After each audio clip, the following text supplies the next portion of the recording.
mis amiguitos cibernéticos. Hoy Rodrigo nos va a hablar de un tema guay. Puede ser de tecnología o de Japón, o de sobrevivir en este mundo cruel. Hola, ¿qué tal mis amiguitos cibernéticos? Una semana más, volvemos a la carga. ¿Qué día es hoy? Que no lo estoy diciendo últimamente. Hoy es 29 de enero del 2023, ¿vale? Esto lo grabo este día, pero se publica el día 30 y lo escucharéis cuando sea. Como siempre os digo, esto es un podcast, siempre lo más importante es el audio, pero hay una cosa aquí que es el vídeo. Os voy a contar el vídeo porque también se emite en YouTube. Si lo queréis ver en vídeo, queréis ver mi cara, no entendería el por qué, pero hay gente que me lo pide, así que, y bueno, tienen buena distribución allí los vídeos, el podcast y tal, así que lo estoy haciendo. Si queréis verme ahí en YouTube, abajo tenéis el enlace. ¿Y por qué os cuento esto? Bueno, simplemente porque hay una nueva cámara. Esto que veis aquí es una nueva cámara que debería enfocar bastante bien. Vale, perfecto. Y es la Sony ZV-E10. Esta cámara fundamentalmente es una cámara que he comprado para el canal de Daidokoro, que es mi podcast privado de entrevistas a gente tremendamente interesante, que os voy a contar novedades sobre él. Pero empezamos por esto. Esta cámara es muy parecida a la otra, que no sé dónde está ahora, que es la Sony ZV-1. Esta es la ZV-E10, la otra es la ZV-1. La mayor diferencia fundamentalmente es que a esta se le pueden cambiar las lentes y a la otra no. Al poder cambiar las lentes, ahora por ejemplo tiene una de 16 mm 1.4, por lo tanto puede funcionar muy bien a baja luz. Ahora mismo no tengo tanta luz aquí, en realidad tengo el foco a una luz bastante baja. De hecho, podría jugar un poco con la luz. Vamos a jugar, mira. Lo tengo como al 10 o el 15% del brillo. Si lo pongo al máximo, se quema un montón al principio y luego ya se ajusta, pero es muy fuerte, es demasiado. Pero podría tenerlo súper bajo. Es decir, esto ya se ajusta y va bastante bien. Incluso la podría tener apagada. Ahora mismo estoy sin ningún tipo de iluminación. La única iluminación... Ahora sí estoy. Ahora estoy sin ningún tipo de iluminación. Esto es muy poco radiofónico para el podcast, pero bueno, si queréis verlo lo tenéis ahí. No hay nada. Si os fijáis hay menos detalles, un poco más suavizado y tal, pero ahora mismo estoy solamente iluminado por la iluminación de mi pantalla. No hay absolutamente nada. Vale.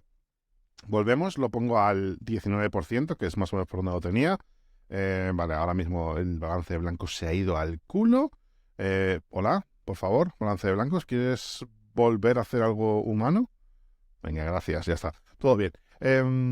Ok, esto es una de las novedades. ¿Por qué? La idea final del canal, como sabéis que es de entrevistas, y si no lo sabéis os lo digo, es un canal donde entrevisto a alguien que es un poco una charla, donde hablamos una charla larga de 1 hora, 2 horas, 3 horas, lo que dé de sí, lo que queramos hablar, lo que tengamos de tiempo, con alguien que sea tremendamente interesante. Ya os he comentado quiénes son. Pero, por ejemplo, una persona más notable a nivel de popularidad ha sido Luisito Comunica, el youtuber con mayor número de subscribers de habla hispana, lo cual es una burrada que haya podido venir aquí a grabar conmigo. Pero grabamos solo con una cámara que graba de frente y estamos los dos. Realmente mola mucho cuando, por ejemplo, no sé si conocéis otro podcast que es de entrevistas que se llama El sentido de la birra, ¿vale? Que está muy guay. Y entonces ahí graban en un bar y tienen un plano que es de frente, pero luego tienen un plano, lo que le llaman el plano de hombro, creo que se le dice en español.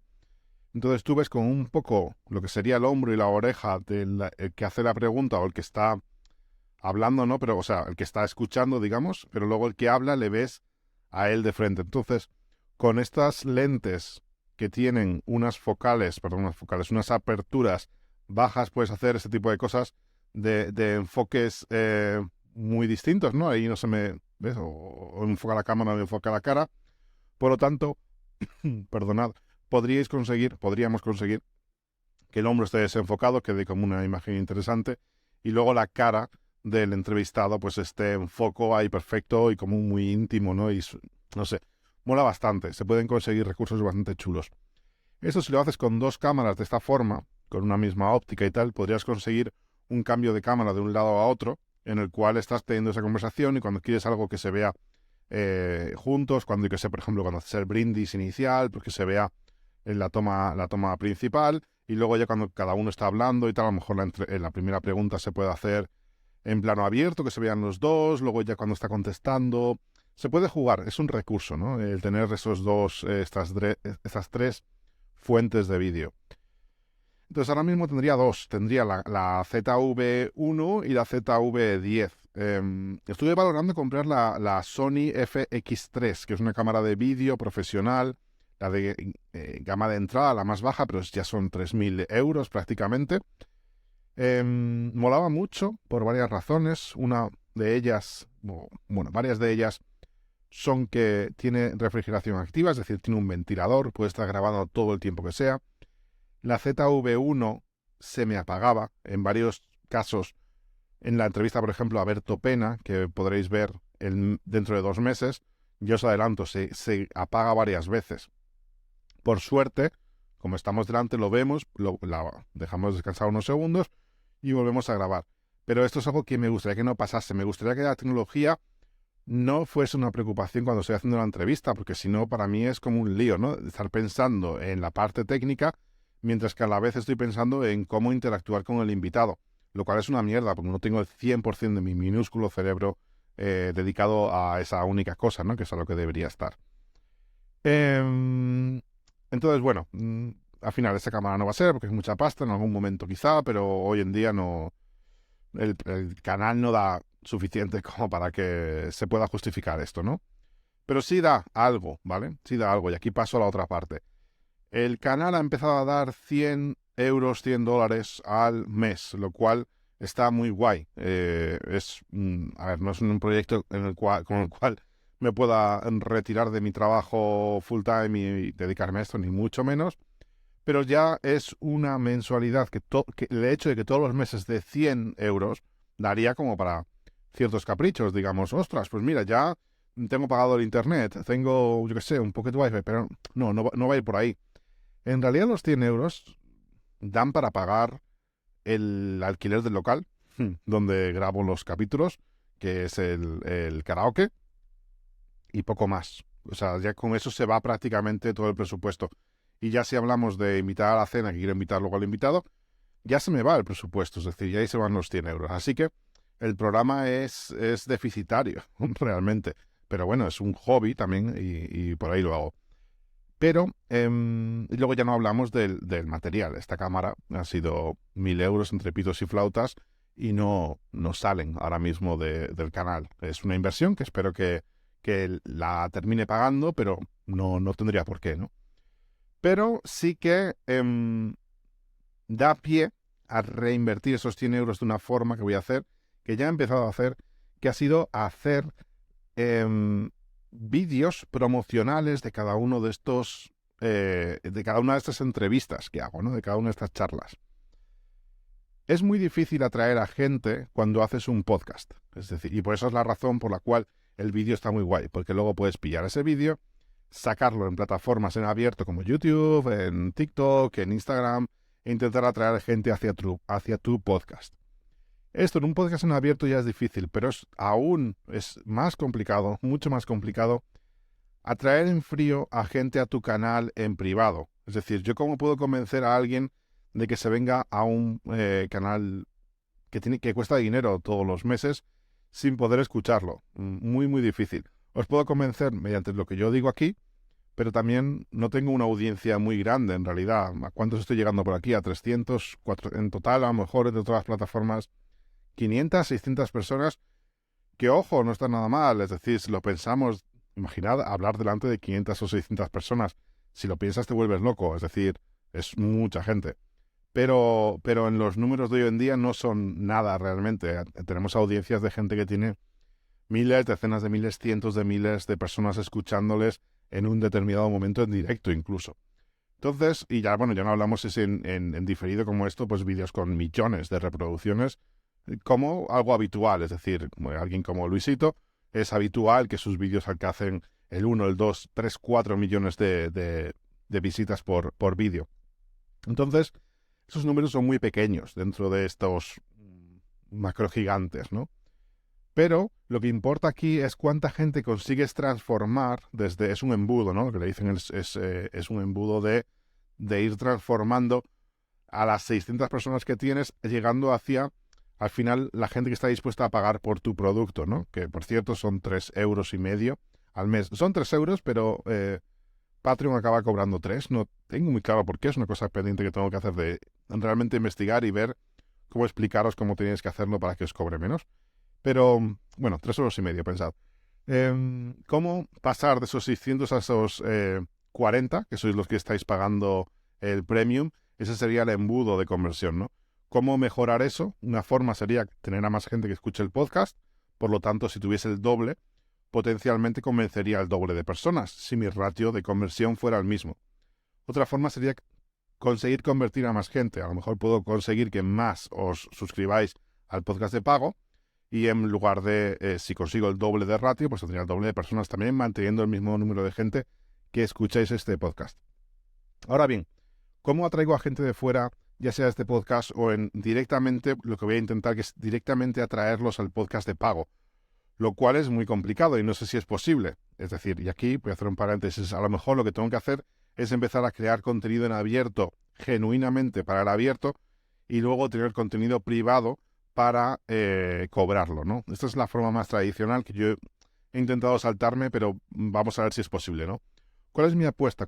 ¿Qué es lo que yo quiero hacer? Yo quiero hacer 10 vídeos cortos en vertical, que es el formato que se consume mucho ahora, de stories, ¿cómo le llaman en Instagram? Los Reels, ¿no? De Reels, de YouTube Shorts o de TikTok, ¿vale? Todos estos tres, el mínimo común múltiplo es el YouTube Short, que tiene que ser de como máximo de 1 minuto. Así que con esa idea voy a hacer 10 vídeos de 1 minuto para publicar en estas 3 plataformas, con la idea de que la gente que lo vea termine llegando a el podcast privado. Creo que los vídeos cortos se pueden llegar a viralizar bastante, porque sobre todo cuando hablamos de gente como muy potente, el que sea, como Luisito, ¿cuáles son los negocios de Luisito? Por ejemplo, y un short de esto. O creador de Platzi habla de su patrocinio con el Club de Fútbol de Granada. Esto tiene potencial, ¿no? De llegar a mucha gente. Claro, ahí ya el embudo, la conversión va a ser mucho más pequeña. Vamos a llegar a lo mejor, imaginaos que esto va de puta madre y llega a, yo qué sé, a 40.000 personas, que los TikToks a veces llegan a cosas así locas. Vale, si consiguiésemos mantener el número de gente que de aquí pasáis al podcast de pago, bueno, sería un pelotazo, ¿vale? Entonces estaríamos hablando de miles y miles de euros ya con esto, pero no, obviamente la conversión ahí va a ser muchísimo más baja. La conversión va a ser, pues a lo mejor si lo ven 40.000, pues van a llegar 10 o 20 de esos. Y pues bueno, es un goteo constante, es poco a poco ir trabajando, ir consiguiendo poco a poco a gente que venga, que lo pruebe y luego idealmente que se quede. Eso es mi tesis actual de cómo lo quiero hacer. Vamos a ver cómo funciona. Así que, aparte de estos 10 vídeos cortos, luego va a haber un vídeo de 5 minutos, que sea un vídeo resumen, en plan como cortos así, como cortes entre distintas partes de la entrevista, que te deja un poco con la miel en los labios, pero que a su vez sea interesante para que la gente venga luego al podcast privado. Bien. ¿Cómo he hecho esto? Pues yo quería un editor, no sabía muy bien qué hacer, tenía un presupuesto limitado, 100 euros, que por lo que he visto no es tan bajo como yo pensaba. Hay gente que está tirando los precios bastante, pero tampoco es muy alto como para contratar a gente directamente. Decir, mira, los precios, como estos precios, pum, pum, no sé. Es como que está un poco ajustadito. Así que yo pues puse mi idea en Twitter y empezó a retuitearse. Hubo alguien que retuiteó esto para que llegase a alguien que es Busco Editor o algo así, una cuenta de Twitter, que al hacerle retweet, de repente llegó a un montón de editores que se dedican al mundo de la edición de vídeo dentro de Internet, y me empezó a contactar una avalancha de gente. Es una avalancha de gente, hablo de decenas de editores de vídeo, muchos de ellos con muy buen currículum, editores de youtubers de éxito, que me contactaban y me decían, oye, me interesa, cuéntame un poco más. Cuando empecé a contar sucedió, ya ahí entré en detalles, qué es lo que yo quería exactamente, les mandaba una muestra de la entrevista de 15 minutos y ahí me contestaban ya, bueno, me contestaban, algunos me contestaban y otros no. Entiendo que muchos decían, bueno, esto no me interesa para nada, a mí no me contestan. Yo creo que eso es irrespetuoso realmente, ¿no? Si alguien te hace una propuesta, esté dentro de tu rango o no, lo más lógico es decir, muchas gracias, no estoy interesado. Pero había gente que no te contestaba directamente. Pero luego hubo muchos que sí. Y entre esos empecé a hacer un documento con todos los que me iban contestando y cuál era el trato. Llegó a haber alguien que me ofreció, que me hacía por esos 100 euros 25 vídeos mensuales, 25 vídeos por cada entrevista, más la entrevista de 5 minutos. Yo no vi que tuviera sentido hacer 25 vídeos porque al final o sea, 25 vídeos de 1 minuto son 25 minutos. Una entrevista de 1 hora y media, estás sacando ya un tercio de la entrevista en shorts. Si sacas las partes álgidas, realmente va a estar la entrevista completa. El resto, pues bueno, ahora se quedará algo fuera, pero prácticamente nada. Así que vi más interesante reducirlo a 10 minutos con vídeos un poco más trabajados y es como se quedó. 10 vídeos de 1 minuto y uno de 5 minutos para YouTube en formato horizontal. Me mandaron varios. Pues a lo mejor como en total, con la gente que aceptó el formato y todo, unos 10, 15. Y esos 10, 15 vi todos, los valoré bastante, los mandé a la comunidad de Daidokoro, que aparte de ver los vídeos hay un grupo de Telegram privado, se los mandé, estuvieron comentando, estuvimos pensando sobre ellos, y finalmente me quedé con 2. Me quedé con 2 porque, bueno, es una razón larga y que tampoco lo voy a contar aquí porque es un poco lío, pero bueno, son los 2. De hecho, haré un vídeo seguramente en abierto donde enseñe los vídeos que mandó la gente.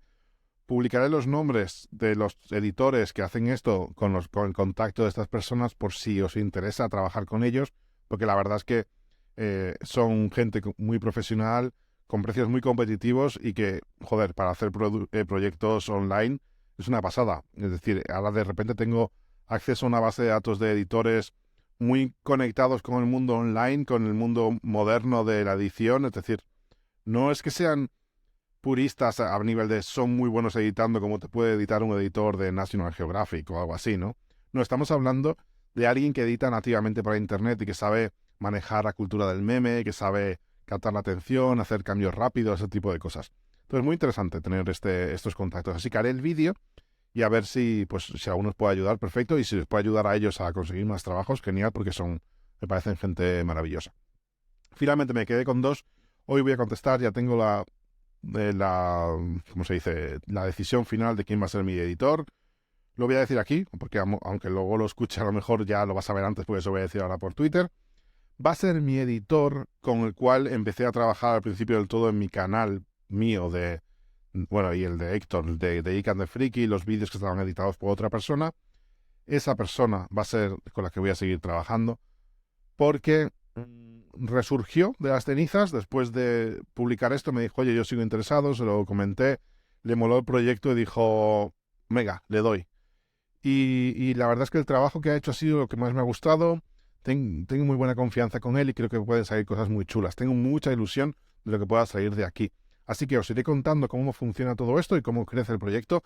Y no me voy a enrollar más. No va a ser el podcast hablar de Daidokoro solamente. Os daré actualizaciones mensuales o algo así. Creo que puede ser interesantes. Si no os mola, pues decídmelo y no os doy tanto la chapa. No quiero que sea esto realmente, como os he dicho, un embudo simplemente hacia Daidokoro. Este no es el podcast público de Daidokoro. Esto es mi podcast donde hablo de mis mierdas. ¿Qué pasa? Que una de mis mierdas actualmente importante es Daidokoro. Le estoy dedicando tiempo y mucha ilusión. Tengo muchas ganas de que este proyecto vaya adelante. Siguiente tema. De hecho, el tema del año. Si recordáis, sois asiduos del podcast del año pasado, yo empecé del año pasado a dividir el año por temas y en lugar de fijarme objetivos anuales y buenos propósitos y demás, decir un tema y seguir en esa línea. Este año tengo un tema claro, definido y que está pensado, pero no os lo voy a comentar todavía porque, bueno, ya sabéis, en nuestros los propósitos, los objetivos, hay un problema y es que si tú lo comentas, te sientes que ya lo has realizado, sientes un poco como, mira, ya lo he hecho bien y por lo tanto no vas a poner tanto ímpetu en seguir trabajando en ello. Quiero guardarme un poco más para mí el tema de este año.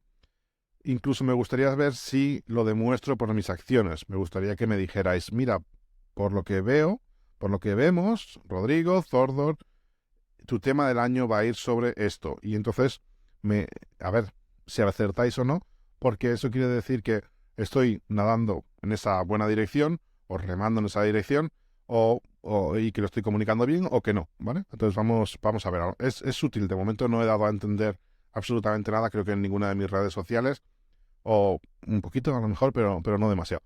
Vale, y revisión. Es importante una vez que terminas el tema del año, una vez que quieres ver si las cosas han ido bien o mal, sentarte y ver cómo han avanzado las cosas. Mi tema del año, para el año pasado, era vaciar, si recordáis. Vaciar como una palabra amplia y ambigua a propósito.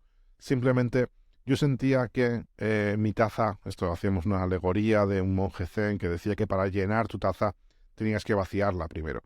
Mi taza estaba muy llena, tenía un montón de cosas y muchas de ellas podrían ser superfluas. Tenía que liberar esa taza para poder empezar a llenar de algunas otras cosas. Gracias a eso empecé a vaciar proyectos, a dejar fuera cosas. Por ejemplo, os voy a dar ejemplos. Me di cuenta de que The Geek and the Freaky es un proyecto que nunca va a morir, porque es un proyecto que es mostrar algo que nos gusta hacer a una pareja de amigos, y vamos a seguir haciéndolo, pero no quiero, nunca va a ser algo realmente muy grande, y nunca va a ser un proyecto profesional como puede ser Daido Koro. Va a ser simplemente lo que es, de la misma forma que para los originales que empezaron con el formato, Tim Ferriss y Kevin Rose lo es. No es más, esta gente que son bestias de internet, con un proyecto así consiguen 5.000, 6.000 reproducciones en sus vídeos. Que en realidad que nosotros tengamos 1.000, 2.000 es una pasada, comparando, ¿no? Entonces, no quiero hacer más que eso, más que cuando nos sentemos y cuando grabemos disfrutarlo, pero no quiero luchar más por crear una periodicidad, hacerlo forzado. No, cuando surge, nos sentaremos, hablaremos y tendréis un capítulo. Vendrá cuando sea, a lo mejor un mes os vienen 2 y durante los siguientes 6 vienen 0. Esto va a ser así. Esto lo comprendí gracias a este propósito de vaciar, ¿no? También lo vi con amistades y con gente con la que contacto, a la cual soy más capaz de decir no, no tengo tiempo para quedar, o no me apetece, o tengo otras cosas a las cuales le quiero dedicar más energía en este momento, y me da pena, ¿no? Me da pena, pero estoy contento porque al final hago lo que ¿cómo se diría? Es un contraste grande, ¿no? Y parece que no puede funcionar a la vez, que me dé pena y que a la vez esté contento. Me da pena por un lado, pero por otro lado estoy contento de poder elegir activamente a qué dedicar mi tiempo y no dejarme llevar por un torrente de la vida, ¿no? Y entonces, en ese sentido, estoy contento y soy más un dueño de mis actos, ¿vale? Entonces el vaciar ha ido un poco por ahí. En cuanto a cosas, objetos y demás que me llenan la vida también, porque el estar rodeado de desorden y de cosas no ayuda. Sí que he mejorado en este año. Por ejemplo, vendí algo muy importante como fue el ordenador de sobremesa, principalmente porque no lo usaba, y motivado también porque me compré esto, que es ¿cómo se llama esto? La Steam Deck. La Steam Deck es una consola que es un ordenador, básicamente es un ordenador, pero que es en formato consola, y ya no usaba el ordenador, entonces decidí que esta caja grande la iba a vender. Tardé en venderla porque quería encontrar alguien que la comprase a buen precio, pero claro, ya si la vendía al precio suyo tenía como que dar buenas garantías, que estuviese todo perfecto, que no hubiese ningún problemita de cualquier cosa, y al final dije, se va a acabar el año, no la voy a vender, la quiero fuera de aquí. Se la vendí a un buen amigo, creo que de vez en cuando escucha el podcast, si lo escuchas, un saludo. vive en Japón, por lo cual pues fue una venta fácil dentro de lo que cabe, salvo Álvaro, que sí que sé que escuchas el podcast, que tuviste que llevártela hasta Osaka. Muchas gracias. Y bueno, eso se sintió bien quitarse una cosa así tan grande. Siguen quedando más cosas, pero ya siento como que están yendo para afuera, ¿no? Es un... de entender que esas cosas, si las mantengo, van a acabar convirtiéndose en basura y van a valer menos que aunque las venda ahora mal vendidas, digamos, mal vendidas. Hago comillas aéreas para los que estáis en el podcast escuchándolo.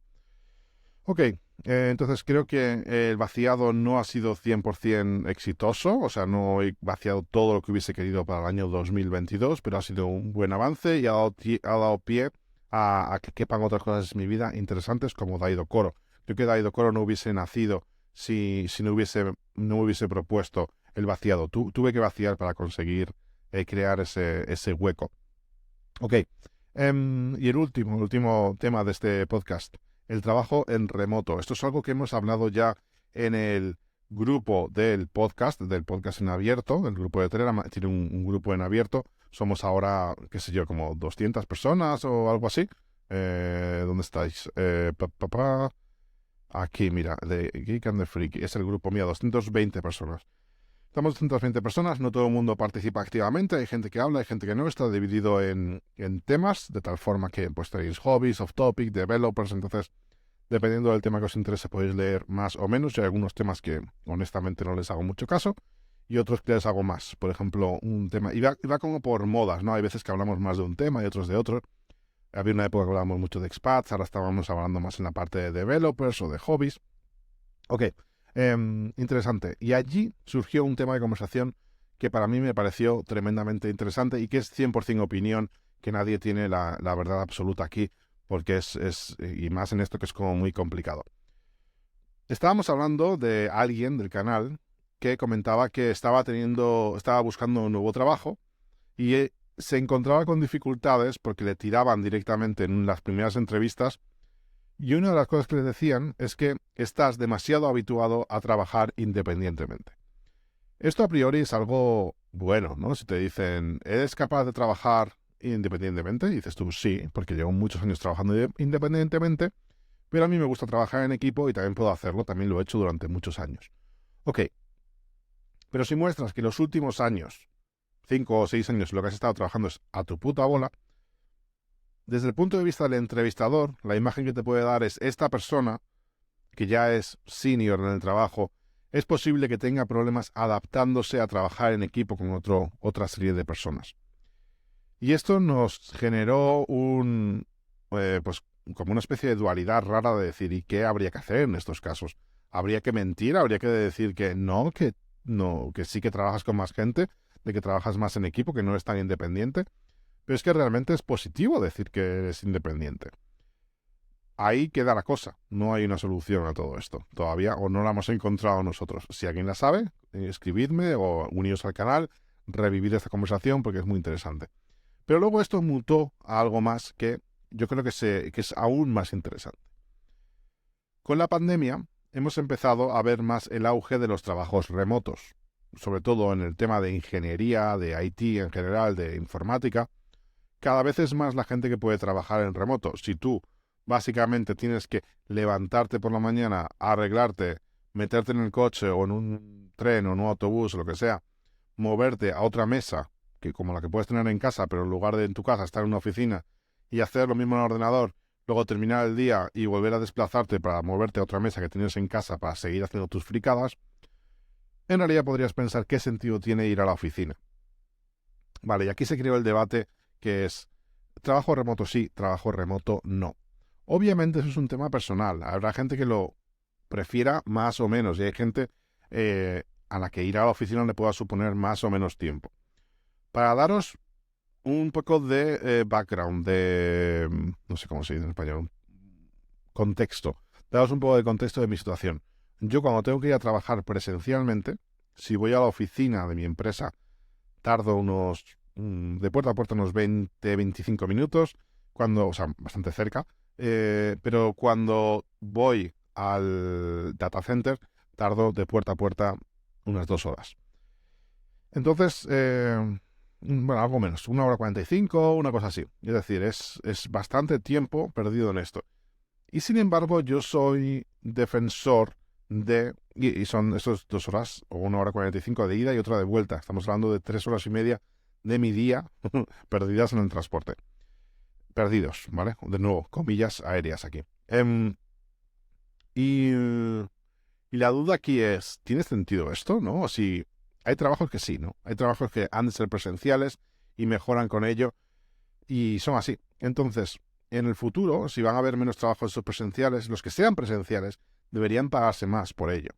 Se debería pagar un plus o se debería reducir las horas trabajadas. Esto, si vamos hacia ese mundo de la no presencialidad, los cuales lo requieran deberían ser así, ¿no? Si alguien tiene que desplazarse 3 horas todos los días, va a preferir trabajar en un trabajo en casa, ¿no? En general, por lo tanto, es posible que se tengan que empezar a pagar esos desplazamientos. No a pagar lo que es el transporte, sino a pagar el tiempo de ese desplazamiento como tiempo de trabajo para poder atraer el talento, ¿vale? Pero esto se une con la situación actual en la cual hay muchos despidos, como hablaba la semana pasada, en las empresas de informática o tecnológicas en general. Y entonces, pues de repente como que estamos los trabajadores en situación de exigir menos porque hay más gente en la bolsa de trabajo y nos va a tocar más pasar por el aro, con cosas así como es chuparte horas hasta llegar al trabajo, que a lo mejor antes pues estábamos más en la situación de elegir y decir, no, pues no quiero un trabajo así. Entonces, esto es algo que en el canal se habla mucho, ¿no? Yo no voy a volver a aceptar un trabajo presencial, que luego matizándolo se vio que en realidad es más yo, o sea, no es una flexibilidad, sino es en plan, si yo puedo elegir ante igualdad de condiciones o incluso pérdida de condiciones, prefiero trabajar en casa. Es decir, me vas a pagar un 20% más o no, 3 horas de mi vida valen más que un 20% más de mi sueldo, ¿no? Aquí cada uno pues hace sus cálculos y sus cábalas. Pero el tema interesante aquí es, si trabajamos mucho tiempo en casa y somos independientes, vamos a nuestra bola, se nos olvida ser sociables, se nos olvida ser sociales, se nos olvida trabajar en equipo, se nos olvida cómo reunirnos y cómo conseguir crecer a nivel social. Aquí llega un punto que comentaba uno de mis senior managers que empezó hace tiempo en mi empresa y nos dijo algo muy interesante que creo que ya os he comentado alguna vez en el podcast. Y es que el consejo que daba a la gente, sobre todo a la gente junior de la empresa, esto lo dijo delante de mucha gente en un all hands, ¿no? Que es cuando los líderes seniors se ponen delante de todo el mundo a contar algo, ¿no? Y él nos dijo, mi consejo profesionalmente es que hagáis el trabajo a nivel técnico lo mejor que podáis, lo mejor que sepáis, o sea, que lo hagáis muy bien y empezáis a invertir poco a poco en mejorar vuestros people skills, vuestras habilidades con la gente.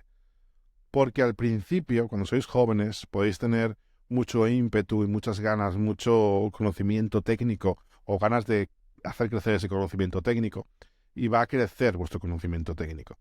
Va a llegar un momento en el cual estáis más cansados y ya no podéis estar al día tanto de la parte técnica y vais a empezar a declinar, o va a empezar vuestro rendimiento a nivel técnico, va a empezar a bajar. Sin embargo, ahí queda la experiencia y demás, que eso te va a ayudar a ser un mejor profesional, aunque no estés en la cresta de la ola a nivel técnico. Pero ahí es cuando vas a tener que empezar a apoyarte poco a poco y cada vez más en tus habilidades a nivel de comunicación y de trabajar con la gente. Entonces, mi problema aquí ¿es posible que a través de este trabajo en remoto y de menos contacto humano, estamos siendo peores a nivel de people skills, de habilidades, estas habilidades con la gente y demás, y que luego, en un momento dado, en caso de tener que volver a la oficina, en caso de tener que volver a hacer un trabajo presencial, ya sea porque nos motive mucho, ya sea porque de repente la sociedad vuelve a dar un cambio y tenemos que volver a la parte presencial, es posible que hayamos podado una parte social que vayamos a necesitar en el futuro y que ahora tengamos atrofiada y tengamos problemas para desarrollar y que luego la gente que ha mantenido ese músculo a través de de sí siendo sociales, yendo a la oficina, han mantenido y van a tener esa ventaja competitiva. Es algo que me preocupa y que creo, porque yo creo que la presencialidad en el trabajo va a volver. No, posiblemente no al como era antes, pero sí va a subir más. A las empresas les interesa que estemos físicamente. Alguien decía el otro día, les interesa porque tienen mucho dinero invertido en real estate, en ladrillo, ¿no? Y entonces quiere que estéis allí porque ya que se está pagando, pues que se use. Pues no lo sé, quizás sí o quizá no. Eso se va a tener que pagar igualmente, ¿no? Los gastos van a ser menos si tienen que iluminar una planta menos y dar de comer a gente menos y le dan de comer porque se queda en casa es mejor. Pero creo que a nivel profesional los equipos funcionan mejor cuando estás con la gente el día a día juntos, cuando hay roce, cuando hay interacción entre la gente y las reuniones son presenciales y todo esto. Se puede ayudar con ciertos off-site, gente que no se ve mucho y que va a un sitio todos juntos a otra ciudad, a otro país, para poder verse físicamente una vez al mes, o a lo mejor una semana cada par de meses, si está trabajando una semana juntos. Pues sí, pero esos son parches en realidad, son parches para tapar el hecho de que lo ideal sería que la gente trabaje físicamente en el mismo lugar.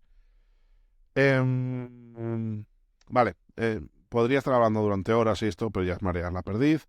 La idea está ahí, no lo sé, me gustaría saber qué opináis y hacia dónde vamos a ir. Más presencialidad, menos la presencialidad ya muerto en el mundo de IT. ¿Qué opináis y qué vais a hacer vosotros? ¿Cómo vais a situar en esta situación? ¿Qué planes tenéis, no?